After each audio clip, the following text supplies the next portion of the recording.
നവീകരിച്ച പോത്താനിക്കാട് SC ശ്മശാനം തുറന്നുകൊടുത്തു. ഡോക്ടർ മാത്യു കുഴൽനാടൻ MLA ഉദ്ഘാടനം ചെയ്തു. 2024-25 വാർഷിക പദ്ധതിയിൽ ഉൾപ്പെടുത്തി 15 ലക്ഷം രൂപ ചെലവഴിച്ചാണ് ശ്മശാനത്തിന് ചുറ്റുമതിലും കവാടവും നിർമ്മിച്ച് മനോഹരമാക്കിയത്. നിരവധി പട്ടികജാതി കുടുംബങ്ങൾക്കായുള്ള ശ്മശാനം ചുറ്റുമതിൽ നിർമ്മിച്ച് സംരക്ഷിക്കണമെന്ന് സമുദായ സംഘടനകളുടെ അഭ്യർത്ഥനയെ തുടർന്നാണ് ജില്ലാ പഞ്ചായത്ത് പദ്ധതിയിൽ ഉൾപ്പെടുത്തി നിർമ്മാണം നടത്തിയത്. നവീകരിച്ച ശ്മശാനം ഡോക്ടർ മാത്യു കുഴൽനാടൻ MLA തുറന്നുകൊടുത്തു.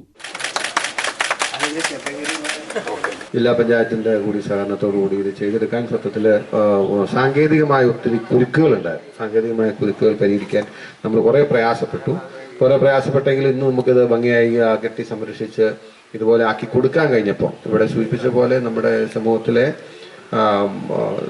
ഏറ്റവും പ്രയാസപ്പെടുന്ന ആളുകൾക്ക് ഉപയോഗപ്പെടുന്ന രീതിയിലാണ് ഇപ്പോൾ നമുക്കത് ചെയ്യാൻ കഴിഞ്ഞത്. പോത്താനിക്കാട് ഗ്രാമപഞ്ചായത്ത് പ്രസിഡന്റ് KP ജെയിംസ് ചടങ്ങിൽ അധ്യക്ഷത വഹിച്ചു.